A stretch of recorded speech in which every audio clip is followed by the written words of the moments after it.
एक राजा था, जिसका नाम रामधन था। उनके जीवन में सभी सुख थे, राज्य का कामकाज भी यशो आराम से चल रहे था। राजा के नैतिक गुणों के कारण प्रजा भी बहुत प्रसन्न थी, और जिस राज्य में प्रजा खुश रहती है, वहां की आर्थिक व्यवस्था भी दुरुस्त होती है। इस प्रकार हर क्षेत्र में राज्य का प्रवाह अच्छा था। इतने सुखों के बाद भी राजा दुखी था, क्योंकि उसकी कोई संतान नहीं थी।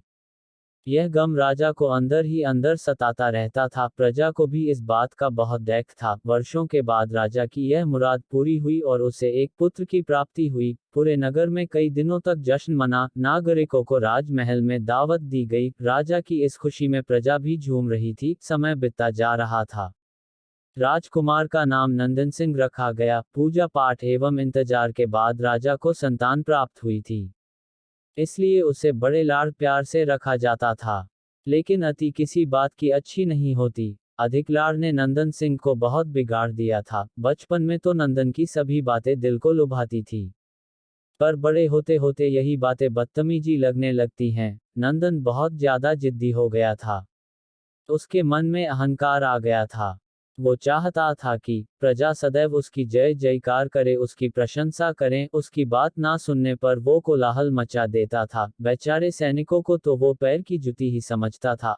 आए दिन उसका प्रकोप प्रजा पर उतरने लगा था। वो खुद को भगवान के समान पूजता देखना चाहता था। आयु तो बहुत कम थी, लेकिन अहम कई गुना बढ़ चुका था। नंदन के इस व्यवहार से सभी बहुत दुखी थे। प्रजा आए दिन दरबार में नंदन की शिकायत लेकर आती थी, जिसके कारण राजा का सिर लज्जा से झुक जाता था। यह एक गंभीर विषय बन चुका था। एक दिन राजा ने सभी खास दरबारियों एवं मंत्रियों की सभा बुलवाए और उनसे अपने दिल की बात कही कि वे राजकुमार के इस व्यवहार से अत्यंत दुखी हैं। राजकुमार इस राज्य का भविष्य हैं।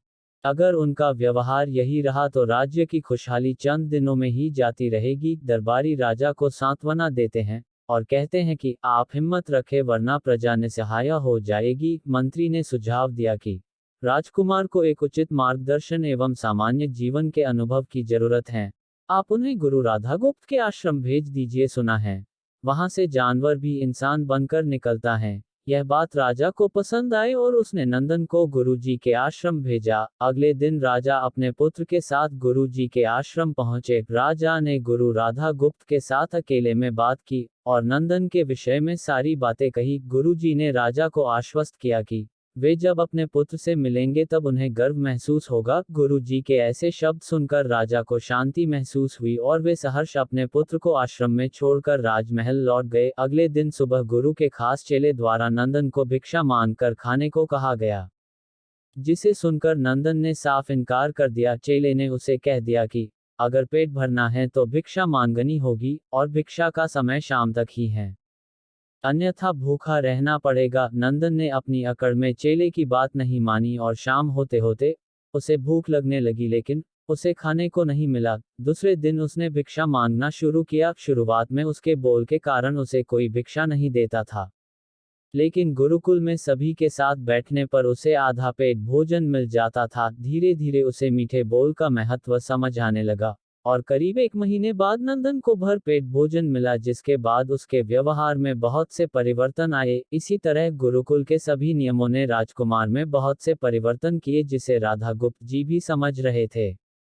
एक दिन राधा गुप्त जी ने नंदन को अपने साथ सुबह सवेरे सैर पर चलने कहा। दोनों सैर पर निकल गए। रास्ते भर बहुत बातें की। गुरुजी ने नंदन से कहा कि तुम बहुत बुद्धिमान हो और तुम में बहुत अधिक ऊर्जा है, जिसका तुम्हें सही दिशा में उपयोग करना आना चाहिए। दोनों चलते चलते एक सुंदर बाग में पहुंच गए, जहां बहुत सुंदर सुंदर फूल थे, जिनसे बाग महक रहा था। गुरुजी ने नंदन को बाग से पूजा के लिए गुलाब के फूल तोड़ने कहा। नंदन झट से सुंदर सुंदर गुलाब तोड़ लाया और अपने गुरु के सामने रख दिए। अब गुरुजी ने उसे नीम के पत्ते तोड़कर लाने कहा। नंदन वो भी ले आया। अब गुरुजी ने उसे एक गुलाब सूंघने दिया और कहा, बताओ कैसा लगता है। नंदन ने गुलाब सूंघा और गुलाब की बहुत तारीफ की। फिर गुरुजी उसे नीम के पत्ते चखकर उसके बारे में कहने को कहा। जैसे ही नंदन ने नीम के पत्ते खाए, उसका मुंह कड़वा हो गया और उसने उसकी बहुत निंदा की और जतर कतर पीने का पानी ढूंढने लगा। नंदन की यह दशा देख गुरुजी मुस्कुरा रहे थे। पानी पीने के बाद नंदन को राहत मिली। फिर उसने गुरुजी से हंसने का कारण पूछा। तब गुरुजी ने उससे कहा कि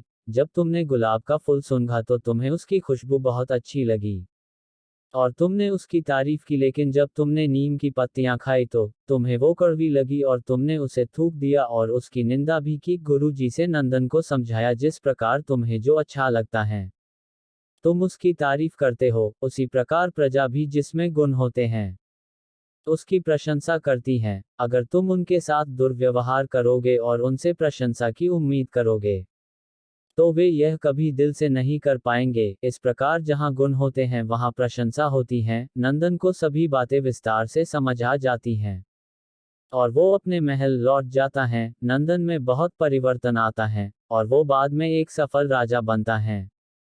कहानी की शिक्षा। गुरु की सीख ने नंदन का जीवन ही बदल दिया। वो एक क्रूर राजकुमार से एक न्यायप्रिय दयालु राजा बन गया। इस कहानी से हमें यही शिक्षा मिलती है कि हम में गुण होंगे तो लोग हमें हमेशा पसंद करेंगे, लेकिन अगर हम अवगुणी हैं तो हमें प्रशंसा कभी नहीं मिल सकती।